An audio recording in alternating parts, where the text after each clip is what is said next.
Hello, सो हमने Indian geography के previous year question solve करे थे लास्ट लेक्चर में, और जो क्वेश्चंस बच गए थे उन्हें हम आज सॉल्व करेंगे। And it's gonna be real quick because हम सारे प्रीवियस ईयर क्वेश्चंस 2023 और 24 के जो बच गए थे वो कंप्लीट करने की कोशिश करेंगे आज की वीडियो में। और जो स्टूडेंट्स कह रहे थे कि पीडीएफ अपलोड करने के लिए, that I will upload today. Which one of the following bio reserves is spread over 3 states in India? जल्दी आ सकता हो। Let's Nilgiri, Karnataka, Kerala and Tamil Nadu. Which of the following statements regarding coconut production in Lakshadweep are correct? Productivity per hectare is highest in India. Oil content in nuts is highest in the world. जल्दी से इसका answer बताओ। Answer is option 1। Productivity per hectare is highest in India, और oil content world में highest नहीं है इसका। Which one of the following pairs is not correctly matched? Ramnagar wild life sanctuary कहाँ पर है आप बताओ। That's in Jammu. तो JNK का स्टेट आता है, इसलिए ये वाला ऑप्शन गलत है, बाकी सारे ऑप्शंस करेक्ट है। आप वीडियो को पॉज करके पढ़ लेना इसको। Now on which among the following is national waterway number 2 situated? Answer बताओ फास्ट। ब्रह्मपुत्र रिवर ऐसा ऑप्शन में सिर्फ एक ही जगह है, so option C Brahmaputra other. Next question, यहाँ पे बस इतने ही क्वेश्चन आए थे इंडियन ज्योग्राफी के सीरियस 1 2024 में। नाउ सीरियस 2 2023 के क्वेश्चंस।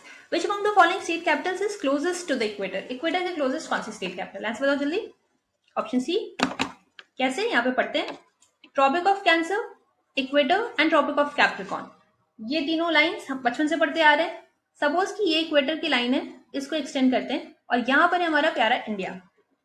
आपसे पूछा है क्वेश्चन में हैदराबाद, भुवनेश्वर, मुंबई, गोवा की कैपिटल एंड एक और क्या था, वेट, अच्छा हाँ, ये चार ही तो ऑप्शन थे। यहाँ पे आपसे पूछा है कि स्टेट कैपिटल कौन सी इन चारों में से इक्वेटर के क्लोजेस्ट है। तो भुवनेश्वर तो बिल्कुल नहीं होगा, आप मैप पे देख पा रहे हो। मुंबई भी नहीं होगा, एंड हैदराबाद एंड गोवा में भी अगर आप ध्यान से देखो यहाँ पे, तो हैदराबाद भी आंसर नहीं होगा, क्लोजेस्ट गोवा की कैपिटल है। So that's why the answer is option C. Next question, which one among the following passes is not located in Indian Himalayan region? Indian Himalayan region में कौन सा पास नहीं है, जल्दी बताओ। जो जिला द्रास में है, शिपकेला कहाँ है, किन्नौर हिमाचल प्रदेश और तिब्बत चाइना का बॉर्डर लगता है। लिपुलेक ट्राई जंक्शन है, India, then Nepal and Tibet China border. So ये सारे तो हिमालयन पासेस हैं, कौन सा नहीं है, बोलान, ये बलूचिस्तान में पड़ता है, बलूचिस्तान की तरफ। Next, identify the type of soil on the basis of given characteristics. ठीक है, कैरेक्टरिस्टिक सॉइल की गिवन है, they contain a large proportion of sodium, potassium and magnesium and thus they are infertile. Their structure ranges from sandy to loamy. They are more widespread in western Gujarat, deltas of the eastern coast, in suburban areas of West Bengal. Answer कौन सा होगा, quickly बताओ। सैलिन soil, सैलिन soil. अच्छा आप एक बात बताओ, जो आप कॉमन सॉल्ट घर में जो आप नमक खाते हो उसका फॉर्मूला क्या है? बहुत सिंपल है, सबको पता है, सोडियम क्लोराइड। ये फर्स्ट स्टेटमेंट देख के मेरे दिमाग में ये क्वेश्चन आया था कि यहाँ पे सोडियम, पोटेशियम और मैग्नीशियम ये सारे दिए हुए हैं, तो ये सैलिन सॉइल में बहुत ज्यादा अमाउंट में ये मिल जाते हैं, इनफर्टाइल सॉइल होता है। और गुजरात के एरिया में भी है, तो ये भी पढ़ के आपको एक आइडिया लग गया होगा कि सैलिन सॉइल ही इसका आंसर होगा। गुजरात और भी दिया है ऑप्शन में, आप पढ़ लेना इसको अच्छे से, वीडियो पॉज करके। वेस्ट बंगाल, सुंदरबन के एरियाज में। Next, which among the following is India's longest road tunnel? अच्छा ये क्वेश्चन बहुत इंटरेस्टिंग है, बिकॉज ये देख के ना सबके दिमाग में पहले जो न्यूज में टनल आती है वही आपको लगता है कि वही आंसर होगा, लेकिन इसका आंसर है doctor Shyama Prasad Mukherjee tunnel, India की लॉन्गेस्ट रोड टनल है। और अटल टनल के बारे में क्या है, हाईएस्ट है ना। विच one among the following crops is not cultivated under dry land farming? अब ड्राई लैंड फार्मिंग बोला है तो आपको समझ में आना चाहिए कि वाटर अवेलेबिलिटी जो है लिमिटेड होगी, तो इसका आंसर क्या होगा, not dry land farming. Sugar cane, sugar cane water intensive crop है, बहुत सारा पानी लगता है शुगर कैन में। एंड जॉवर और रागी आपको पता होगा कि ये एरिड रीजन्स में भी ग्रो होते हैं। तो next question, which of the following statements about plantation agriculture is not correct? Plantation agriculture क्या होता है? सिंपल सा कॉन्सेप्ट है, कोई भी गवर्नमेंट होगी या कोई कंपनी होगी एक, और वो फॉरेस्ट का एरिया क्लियर करते हैं। फॉरेस्ट का एरिया क्लियर करने के बाद जो भी कॉमर्शियल लेवल पे उन्हें क्रॉप उगाना होता है उसे वो वहां पे ग्रो करते हैं, कॉमर्शियल पर्पस है। इतना सिंपल सा कॉन्सेप्ट है प्लांटेशन एग्रीकल्चर का। तो यहाँ पे आपसे क्या पूछा है, नॉट करेक्ट पूछा है। Plantation farm states are scientifically managed, plantation farming requires heavily capital outlay, plantation farmlands have mainly foreign ownership and local labor, plantation farmers rear the animals for sale। नहीं, एनिमल की कोई बात नहीं है, यहाँ पे क्रॉप कॉमर्शियल पर्पज से grow किए जाते हैं। Which of the following set of trees does not belong to temperate floral zone of Himalaya? चलिए बताओ, cashew nut and magnolia, cashew nut Himalaya में कहाँ से ग्रो होगा? कैशनट कोस्टल एरियाज में ग्रो होता है ना। हालांकि अभी कुछ नॉर्थ ईस्ट के एरियाज में भी और जगह अंडमान एंड निकोबार में भी इसको ग्रो करा रहे हैं, लेकिन जनरली ये कोस्टल एरियाज में ही ग्रो होता है। केरला, कर्नाटक, तमिलनाडु, गोवा और इधर उड़ीसा के कोस्ट में, वेस्ट बंगाल में भी ग्रो होता है। तो मेनली कैशनट कोस्टल एरियाज में होता है। और आपसे पूछा था कि क्या पूछा था, टेम्परेट फ्रोजन हिमालय में कौन सा नहीं होता, तो ये ऑप्शन है, आप देख के इसलिए आप बता सकते हो। वीडियो पॉज करके बाकी जो ऑप्शन है उसको भी देख लेना। Series 1 2023 Indian geography. Which of the following sets of states shares boundaries with Telangana? Telangana से कौन कौन से स्टेट्स बाउंड्री शेयर करते हैं? आप मैप में देख सकते हैं। तेलंगाना से महाराष्ट्र, छत्तीसगढ़, आंध्र प्रदेश एंड कर्नाटक। तो ऑप्शन हो गया हमारा Maharashtra, Chhattisgarh, Andhra Pradesh, Karnataka, option D. Next question, Mano is planning to visit all UNESCO world heritage sites in Delhi. Delhi के UNESCO world heritage sites he will be visiting, कौन कौन से? सो इंडिया गेट दिल्ली में नहीं है, इंडिया गेट दिल्ली में नहीं है, ये एलिमिनेट हुआ। Red fort, Qutub Minar, Humayun tomb, this is the correct answer. और ये जो जामा मस्जिद है ये फतेहपुर सिकरी के बारे में बात कर रहा है। Fatehpur Sikri UNESCO world heritage site है, वहां की जामा मस्जिद है, आगरा के पास फतेहपुर सिकरी है।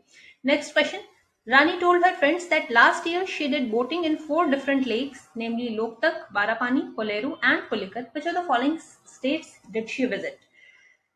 So, लोकतक लेक कहाँ है? मणिपुर में है। बारापानी मेघालय, कोलेरू आंध्र प्रदेश और पुलिकत है आंध्र प्रदेश और तमिलनाडु के बॉर्डर पे। Pulicat lake second largest brackish water lake है इंडिया का, और बाकी की जो 3 लेक हैं ये सारे फ्रेश वाटर लेक्स हैं। तो आंसर क्या हो गया? Manipur, Meghalaya, Andhra Pradesh and Tamil Nadu. Next question, what will be the correct sequence of cities on the bank of river Ganga if someone moves from west to east? ठीक है, ऑप्शंस क्या क्या है? प्रयागराज, कानपुर, पटना, भागलपुर। 2 सिटी यूपी के और 2 बिहार के इन्होंने लिए हैं। वेस्ट टू ईस्ट आपको ऑर्डर बताना है। अगर आप यूपी बिहार से हैं and you are someone who travels very frequently तो आपको बहुत इजीली आइडिया होगा इसका। नहीं अगर आप हैं तो फिर मैप्स हैं, लेकिन मैं आपको पहले एग्जाम्पल से समझाने की कोशिश करती हूँ। एग्जाम्पल से क्या मतलब, एक आइडिया देके। सपोज कि आप यूपी बिहार के बॉर्डर पर हैं, ठीक है, यहाँ पे होल्ड ऑन, हाँ यूपी बिहार के आप बॉर्डर पर हैं, तो यहां से प्रयागराज, अच्छा वेस्ट टू ईस्ट आपसे पूछा ना, वेस्ट टू ईस्ट, तो फर्स्टली तो इधर से प्रयागराज है एंड देन यहाँ पे कानपुर। वेस्ट टू ईस्ट पूछा है तो सिटी नंबर 1 कानपुर, सेकंड पे प्रयागराज, और भागलपुर आपका आता है वेस्ट बंगाल के साइड, तो भागलपुर 4th हो जाएगा एंड 3rd आपका पटना। और अगर आप मैप पे देखना चाहते हैं तो मैप भी यहाँ पर है, आप वीडियो को पॉज करके देख सकते हैं। भागलपुर यहाँ कहीं है और बाकी आप वीडियो को पॉज करके घूम सकते हैं। ये पटना है, ये भागलपुर, और यहाँ पे भी आप देख सकते हैं। तो ऑप्शन हमारा क्या हो गया? फर्स्टली इधर से Kanpur, then Prayagraj, then Patna, then Bhagalpur, option D. ये सारे क्वेश्चन हो गए। हाँ, next question, Which one of the following Indian states has the longest coastline? अब ये तो बहुत इजी है, जल्दी बताओ। Gujarat. Which one among the following states has the longest extension in north-south direction? North-south direction में longest कौन है? That's छत्तीसगढ़। मैप पे भी देख सकते हैं ये longest coastline Gujarat and north-south extension longest है छत्तीसगढ़ का। नॉर्थ टू साउथ सबसे लॉन्ग तो छत्तीसगढ़ ही दिख रहा है ना मैप पे। नेक्स्ट क्वेश्चन क्या है? Indus river basin is extended up to, बता दो इसका आंसर जल्दी से। Indus river basin Ladakh, JNK, Himachal Pradesh and Punjab, option है। Next question, which two rivers flow in the region between Gulbarga and Vijayanagara Hampi? बताओ इसका आंसर होगा तुंगभद्रा एंड कृष्णा। अच्छा, कृष्णा रिवर कहां से ओरिजिनेट होती है बताना जरा। महाबलेश्वर महाराष्ट्र से, और तुंगभद्रा तो कर्नाटक से ही ओरिजिनेट होती है। और ये next question, which of the following statements is are correct? Visakhapatnam port is a landlocked harbour और Deendayal port is a tidal port. Vizag, NSV Vizag Visakhapatnam से याद आते हैं ना। इसका आंसर क्या होगा? Both are correct, both 1 and 2। Visakhapatnam port is a landlocked harbour and deepest landlocked harbour in our country, and Deendayal port Gujarat का पोर्ट है, Kandla port. Next, consider the following characteristics of a soil type. These soil consist of various proportion of sand, silt and clay, contain adequate proportions of potash, phosphoric acid and lime, can be further classified on the basis of their age. Age based classification से सीधे एक ही soil याद आती है। ये तीनों characteristics हैं alluvial soil के, है ना। Alluvial soil as based classification किन किन टाइप्स में होता है? खादर बांगर आपको याद होगा, There is an increase in forest cover area of India between 2011 and 21. However, there is a decrease in forest cover area of India during the same period. In increase in forest cover area of India between this much and there is a decrease in forest cover area. अच्छा, मतलब overall India में forest cover बढ़ा है 2011 से 21 के बीच में, लेकिन इनमें से किस ऑप्शन का फॉरेस्ट कवर एरिया डिक्रीज हुआ है, जैसे कि ओपन फॉरेस्ट है या मॉडरेटली डेंस फॉरेस्ट या वेरी डेंस फॉरेस्ट, आपको ये बताना है। अब ये आपको मिलेगा कहां पे? State of forest, India state of forest report में। India state of forest report अगर आपने पिछली लेक्चर देखी होगी तो मैंने आपको लेटेस्ट 2023 की जो रिपोर्ट आई थी दिसंबर 2024 में, उसका पीआईबी का लिंक मैंने, पीआईबी के आर्टिकल का लिंक मैंने आपको पिछली लेक्चर के कमेंट सेक्शन में दिया था। अगर वो आपने पढ़ा होगा, इट्स क्वेश्चन वो आपके लिए बहुत इजी होगा लेटेस्ट का। ये मैं यहाँ पे सॉल्व नहीं करवा रही हूँ क्योंकि लेटेस्ट डाटा आपके एग्जाम के लिए इंपॉर्टेंट है, आप कंफ्यूज हो जाओगे। ये पुराना रिपोर्ट का डाटा था, इसके आंसर कीज वगैरह में, तो आप प्लीज जाकर पढ़ लेना वो रिपोर्ट पक्का से। मैं इस लेक्चर के भी कमेंट सेक्शन में पीआईबी की रिपोर्ट की आर्टिकल के लिंक अपलोड कर दूंगी। सो ये सारे क्वेश्चंस हो गए एंड 2022 के स्लाइड्स मैंने अब तक बनाए नहीं है और पीडीएफ आपने अपलोड करने के लिए कहा था, तो इतने क्वेश्चंस की पीडीएफ मैं अपलोड कर दूंगी। 2022 के भी प्रीवियस ईयर क्वेश्चंस अगर आपको पढ़ने होंगे तो आप मुझे बता देना। वैसे अगर आप बोलोगे 2022 के प्रीवियस ईयर क्वेश्चंस भी कवर करने के इंडियन ज्योग्राफी के, तभी मैं कवर करवाऊंगी, अदरवाइज इंडियन ज्योग्राफी यहाँ पे कंक्लूडेड है previous year questions. Bye bye.